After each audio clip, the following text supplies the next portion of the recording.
Study IQ IAS, आपका selection हमारा mission. अभी हाल ही में आपने खबरों में सुना होगा कि जो चाइना है, ये चाइना के ऑफिशियल्स के द्वारा भारत और जापान के बीच में जो डिफेंस डील हो रही है, इसको लेकर आपके बौखलाए हुए नज़र आए होंगे। ये बौखलाए हुआ नज़र सिर्फ और सिर्फ चाइना नहीं है, पाकिस्तान भी है। और इसके पीछे एक बहुत बड़ी वजह है। जापान के पास एक ऐसी निंजा टेक्निक है जिसके थ्रू जापान समुद्र में छुप सकता है, या आप इसको जापान की समुद्री पावर का ब्रह्मास्त्र कह सकते हैं। अब ये जो ब्रह्मास्त्र है भारत के हाथ लगने वाला है। भारत और जापान दोनों मिलकर इसका डेवलपमेंट करेंगे, जॉइंट डेवलपमेंट होगा। मतलब इसका जो निर्माण है अब भारत में होगा, तो भारत अपनी नेवी पावर को स्ट्रांग बना लेगा। अब चाइना को परेशानी क्यों है, आप इसको समझिए। देखो, पाकिस्तान का परेशान होना लाजमी है। पाकिस्तान हमसे जूझता रहता है, लड़ता रहता है। उसको पता है अगर ये तकनीक हमारे पास आ जाएगी, हमारी नेवी और स्ट्रांग होगी और पाकिस्तान की पूरी नेवी को नेस्तनाबूद कर सकते हैं। लेकिन चाइना को परेशानी क्यों है? चाइना को परेशानी इसलिए है क्योंकि चाइना जिस तरीके से भारत के पड़ोसी देशों में इंटरवेंशन करता है, भारत के पड़ोसी देशों के आंतरिक मामले हस्तक्षेप करता है, उनसे ट्रेड डील करके भारत को परेशान करने की कोशिश करता है, उसी तरीके से भारत ने जितने भी चाइना के दुश्मन हैं, चाहे वो जापान हो, फिलीपींस हो, वियतनाम हो, इन सभी देशों के साथ ट्रेड डील और डिफेंस डील साइन कर लिए हैं। और जापान और चाइना की लड़ाई जग जाहिर है। तो भारत जब जापान में पहुंच रहा है, मतलब चाइना को डायरेक्टली आप काउंटर कर रहे हैं। तो ये निंजा तकनीक क्या है, ये ब्रह्मास्त्र क्या है, इसको समझते हैं। आपको मेरे पीछे कुछ इमेज दिखाई दे रही होंगी और खबर लिखा हुआ है कि Japan ninja tech to give India's warship greater stealth all about the unicorn mast. ये यूनिकॉर्न मास्ट क्या है, जो काफ़ी स्टील्थ है, काफ़ी सटीक है, और जापान की नेवी जो है उसका ब्रह्मास्त्र कहलाता है। ये भारत के प्राइम मिनिस्टर और जापान के प्राइम मिनिस्टर दोनों आपको दिखाई दे रहे हैं। दोनों के बीच में कई सारी डील हुई, लेकिन इसमें जो यूनिकॉर्न है ये काफ़ी चर्चा में है क्योंकि ये नेवी को बहुत स्ट्रांग बना रहा है। चलो भाई, समझते हैं ये है क्या। तो ये देखो, इस तरीके से आपको दिखाई देगा। इस तरीके से दिखने वाला एक वॉरशिप पे लगने वाला यंत्र है, आप लोग कह सकते हैं एक सिस्टम है। जो भी हमारे वॉरशिप हैं, जो भी हमारे शिप्स हैं, जहाज हैं, उन पे इसको लगाया जाएगा। अगर सरल भाषा में इसको समझाने की कोशिश की जाए तो यूनिकॉर्न क्या है? यूनिकॉर्न एक डिवाइस है, और ये डिवाइस हेल्प करती है हमारी जो वॉरशिप्स हैं इनको नेविगेट करने में, इनको कम्युनिकेट करने में, और इनके द्वारा ढेर सारे जो ऑपरेशंस होते हैं उनको करने के लिए। तो ये फ़ायदेमंद कैसे है? ये फ़ायदेमंद इसलिए है क्योंकि पहले जो हमारे शिप्स होते थे ना, इन पे ढेर सारे एंटीना लगे होते थे। जैसे कम्युनिकेशन करने के लिए एक अलग एंटीना है, नेविगेशन के लिए एक अलग एंटीना है, जो राडार है उसके लिए अलग एंटीना है। ऐसे ढेर सारे एंटीनाओं का समूह यहाँ पे लगा रहता था। तो सर, बहुत सारे एंटीना लगे होने से आपको क्या परेशानी है? मुझे कोई परेशानी नहीं है, लेकिन जितने ज़्यादा एंटीना लगेंगे वॉरशिप उतना विशालकाय दिखाई देगा, उतना बड़ा दिखाई देगा, और दुश्मन की जो राडार सिस्टम है उसमें जल्दी आने की संभावना रहेगी, क्योंकि हर अलग अलग एंटीने से अलग अलग फ्रीक्वेंसी निकलेगी। तो किसी भी समय राडार जब उसको एड्रेस करना चाहे एड्रेस कर सकता है, मतलब राडार की पकड़ में आ सकते हैं, आपको आसानी से निशाना बनाया जा सकता है और कभी भी आपको टारगेट किया जा सकता है, क्योंकि ढेर सारे एंटीने आपके पास लगे हुए हैं, ढेर सारी रेडियो फ्रीक्वेंसी आपसे जा रही हैं, और उसी की सहायता से राडार आपको पकड़ने का काम करता है। तो ये एक कंसर्न या ये एक परेशानी का सामना करना पड़ता था। तो सर, ये यूनिकॉर्न क्या करेगा? यूनिकॉर्न का मतलब यही है कि जितने सारे आपके काम हो रहे हैं बहुत सारे एंटीनाओं से अलग अलग, इनको इकट्ठा एक ही एंटीना के थ्रू ये करने में काम करेगा। मतलब अब आपको अलग अलग एंटीना नहीं लगाने, कम्युनिकेशन के लिए, नेविगेशन के लिए, राडार से बचने के लिए, दुश्मन से बचने के लिए आपको अलग अलग एंटीना नहीं लगाने, ये एक ही एंटीना सारे के सारे काम कर देगा। तो भाई, इसका फ़ायदा क्या है? इसका फ़ायदा है, पहली चीज़ तो जब एक एंटीना दिखाई देता है तो कितना भी बड़ा वॉरशिप हो उसको छोटा जहाज माना जाता है, उसको हल्का जहाज माना जाता है, तो राडार की नज़र से भी बच जाता है। राडार से बच जाता है, पहली चीज़ तो राडार से बचने में हेल्पफुल है। अगर ट्रेस कर भी लें तो एक एंटीना दिखाई देगा, उसका मतलब क्या है, कोई छोटी नाव हो सकती है, छोटा जहाज हो सकता है, वॉरशिप उसको कभी भी नहीं माना जाएगा। और एक सिंगल एंटीना होने के कारण एक ही फ्रीक्वेंसी निकलती है, तो इसको राडार बहुत जल्दी आइडेंटिफाई नहीं कर पाता है। तो पहले जब हमारे पास बहुत सारे सिग्नल लगे होते थे, वो सिग्नल हमारे रिस्की होते थे, उनसे पकड़े जाना आसान होता था और उनका ढेर सारा बर्डन, ढेर सारे सिस्टम हमको मैनेज करने पड़ते थे। ये सिंगल ऑपरेशन यूनिट है, इससे सारे काम हो जाते हैं। तो हमारी जो नेवी है उसको काफ़ी स्ट्रॉन्ग बनाएगा, काफ़ी मजबूत बनाएगा।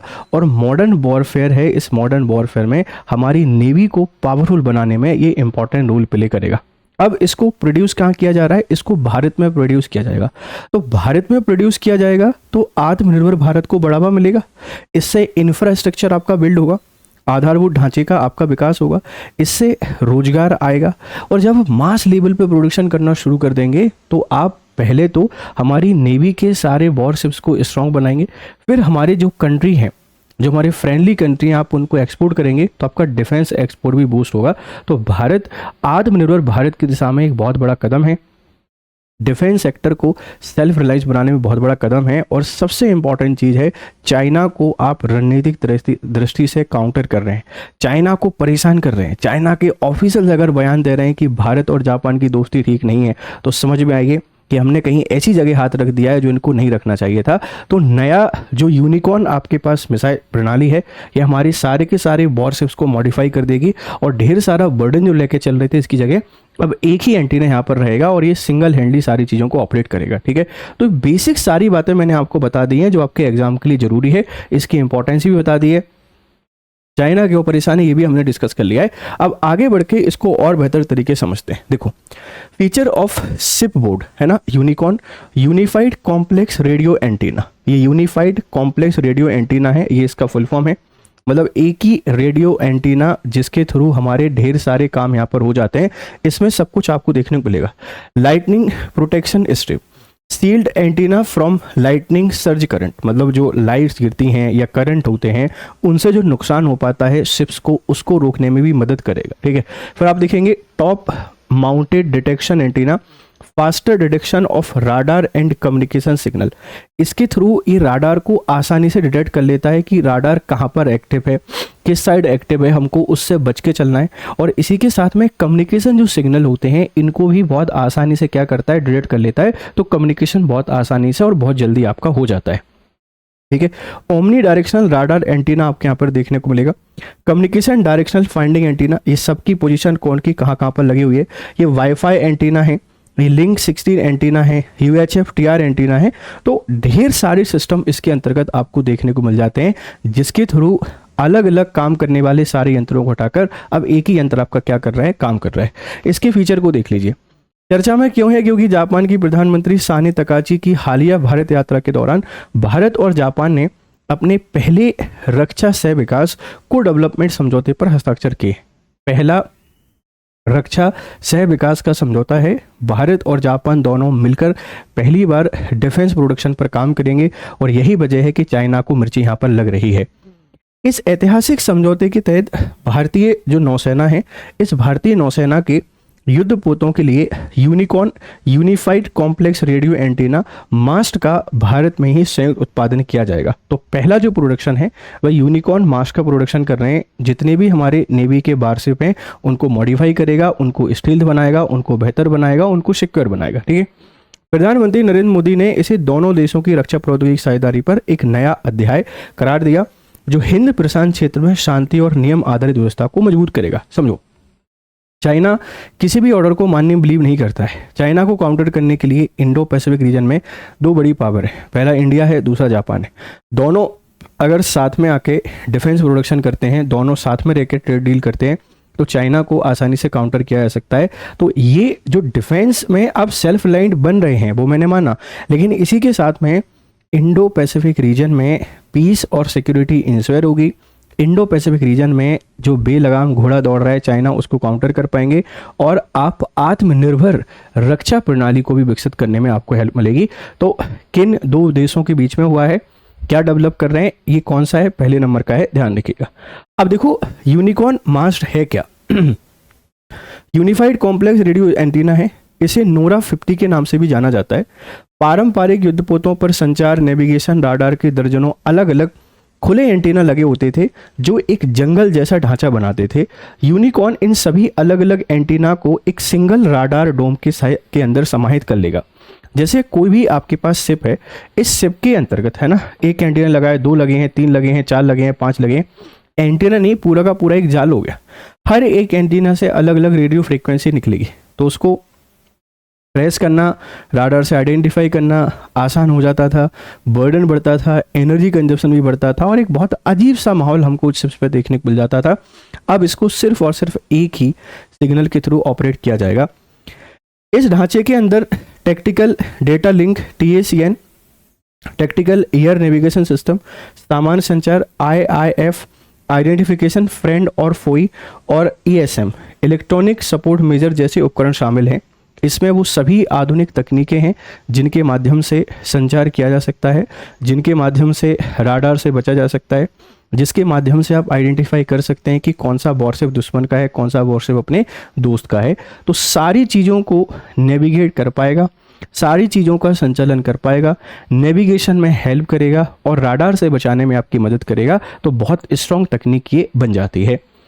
इसे जापान की NEC कॉर्पोरेशन ने विकसित किया है और वर्तमान में यह जापानी नौसेना के उन्नत मोगामी क्लास स्टील फ्रिगेट पर लगाया जाता है। तो आपसे पूछेगा जापान की NEC कॉर्पोरेशन ने बनाया है और जापान के जितने भी हाईटेक शिप्स हैं उन सभी पर इसको लगाया गया है। तो ये है क्या यूनिकॉर्न, आपको क्लियर है? एक सिस्टम है जो ढेर सारे एंटीनाओं को रिप्लेस कर देगा और इसके थ्रू वो सारे काम आप कर पाएंगे जो अलग अलग इक्विपमेंट से कर रहे थे, और ये हमारी वॉरशिप को क्या करेगा, हाईटेक बना देगा। अब इसकी विशेषताएं क्या है? देखो, स्टील्थ है, क्षमता में अभूतपूर्व वृद्धि, निंजा तकनीक, खुले एंटीना दुश्मन के राडार सिग्नलों को तेजी से परावर्तित करते हैं।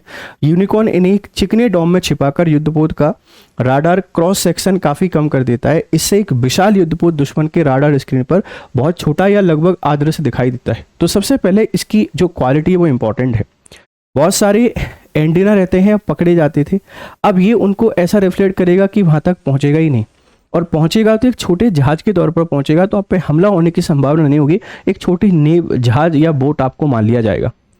इलेक्ट्रोमैग्नेटिक इंटरफेरेंस में कमी, कई प्रणालियों को एक व्यवस्थित तरीके से रखे जाने के कारण उपकरणों के बीच में आपस में सिग्नल टकराव होता था, जिससे संचार और सेंसर की स्पष्टता बढ़ती थी, जिससे कम्युनिकेशन बढ़ता था और आपके सिग्नल दूसरे देशों तक आसानी से पहुंच पाते थे। अब वो भी कम हो गया है क्योंकि सब एक ही जगह से हो रहा है, तो किसी को पता ही नहीं चलेगा चल क्या रहा है। एक सिस्टम को आइडेंटिफाई करना काफ़ी मुश्किल है।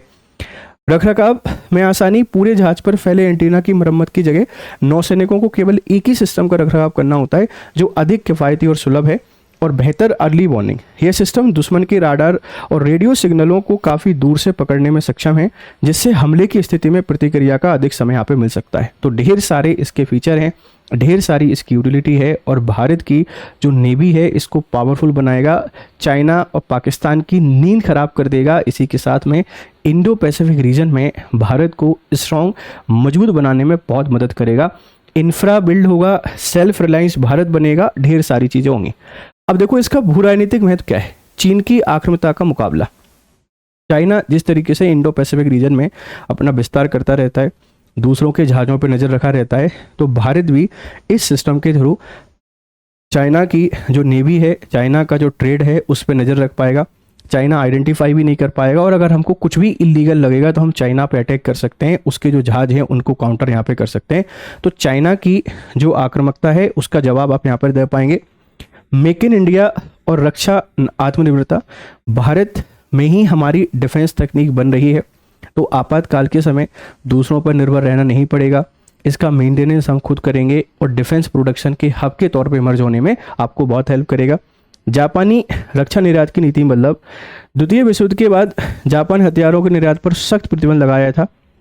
2014 में अपने नियमों को ढील देने के बाद फिलीपींस हवाई निगरानी राडार के बाद भारत जापानी रक्षा तकनीक प्राप्त करने वाला केवल दूसरा एशियाई देश बना है। और मुक्त और खुला हिंद महासागर जो पैसिफिक ओशन है इसको फ्री और ओपन रखने में काफ़ी महत्वपूर्ण भूमिका निभाएगी ये प्रणाली। ठीक है, तो अब जिसकी हम लोग बात कर रहे हैं ब्रह्मास्त्र, या जैसे आप लोग निंजा तकनीक जान रहे हैं, ये क्या है मुझे पूरी उम्मीद है आपको समझ में आ गई होगी। यूपीएससी पेपर 3 में आप इसको साइंस एंड टेक में या इंटरनल सिक्योरिटी में इसको बेहतर तरीके से यूज़ कर सकते हैं। आप अगर यूपीएससी की तैयारी कर रहे हैं और हमसे जुड़ना चाहते हैं तो ये हमारा बैच है सामान्य अध्ययन P2I बैच 2027, 2028 और 2029 के लिए, और ये 7 जुलाई से इसकी शुरुआत हो रही है। इवनिंग हिंदी बैच है और ये आपका टीका है, यही आपका चंदन है, यही आपका कुमकुम है, आप इसको लगा के डिस्काउंट ले सकते हैं। फिर मिलते हैं आपसे क्लासेस में, तब तक खुश रहें, मस्त रहें। Have nice time, good day to all. Study IQ IAS, आपका सिलेक्शन हमारा मिशन।